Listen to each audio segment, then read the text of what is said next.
Bem-vindos ao canal É Incrível Saber.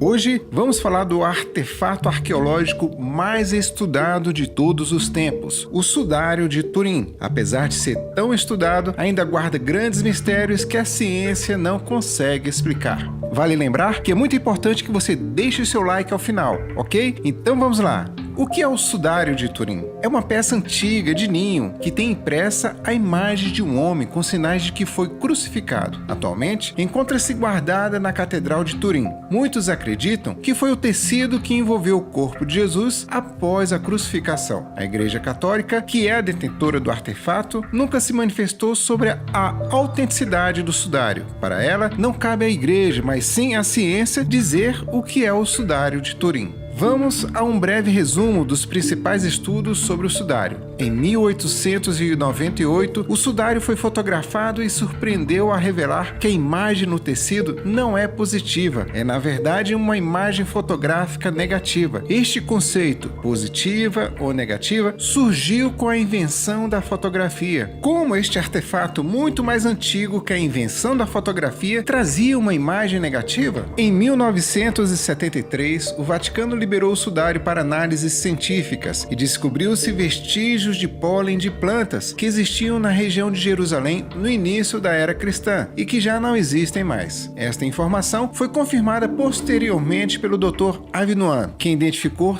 3 espécies de plantas exclusivas de Jerusalém e do Mar Morto. Em 1988, um consórcio de 3 laboratórios concluíram com base no método de datação de carbono 14 que a peça teria sido produzida entre os anos de 1260 e 1390, ou seja, na Idade Média. Mas esse resultado não trouxe um consenso científico. Vários estudos indicam que o exame pode ter sido realizado de maneira inadequada. Em 1994, os químicos russos Dmitry Kuznetsov e Andrei Ivanov mostraram que o forte calor ao qual a peça foi submetida durante o incêndio de 1532, que atingiu partes do sudário, pode ter fornecido pistas falsas. O carbono gerado pelas queimas poderia ter se incorporado ao tecido, alterando o resultado dos testes. Além disso, os micro-organismos que se desenvolveram na trama do tecido ao longo dos últimos séculos também poderiam ter invalidado os testes.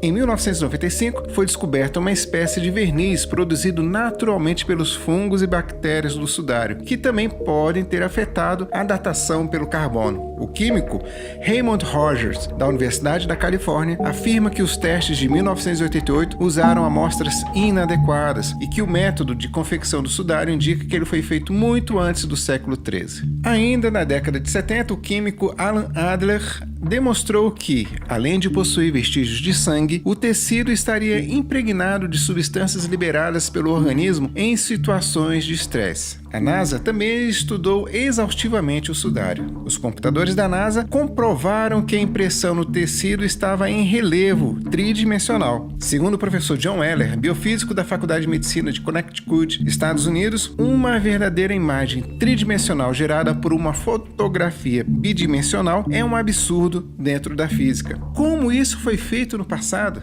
Os testes da NASA detectaram impressões de 2 moedas sobre as pálpebras da imagem do sudário. As imagens mostram que se trata de uma moeda cunhada por Pôncio Pilatos entre os anos 26 e 36. A princípio, a imagem do sudário poderia ser de qualquer crucificado do passado. Porém, algumas características particulares coincidem apenas com a crucificação de Jesus, como por exemplo, o crucificado do sudário recebeu 190 açoites com o chicote romano. Não há registro de outros crucificados que foram açoitados antes da crucificação, somente Jesus. A marca no ombro de ter carregado um patíbulo de madeira, a parte horizontal da cruz, também é uma coincidência. O joelho tem marcas de sangue e terras misturadas, como se o crucificado tivesse caído de joelhos. O crucificado tem uma ferida sobre o lado direito, correspondente à lança que atingiu Jesus na cruz. O crucificado tem marcas de quem recebeu uma coroa de espinhos. Somente Jesus recebeu espinhos na cabeça antes de ser crucificado. As marcas de espinhos coincidem com os espinhos da planta Ziziphus spina, encontrada na região de Jerusalém.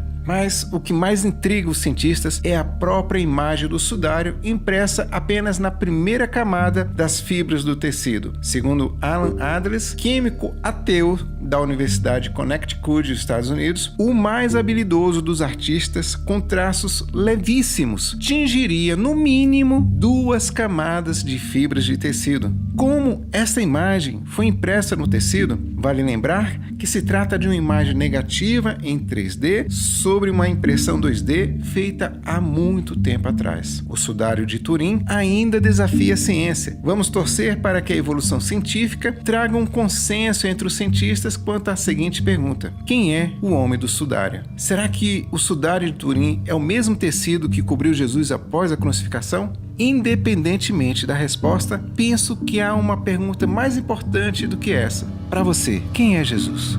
Te convido a deixar o seu like e fique à vontade para deixar a sua resposta nos comentários deste vídeo. Obrigado por nos acompanhar. Até o próximo vídeo. Tchau!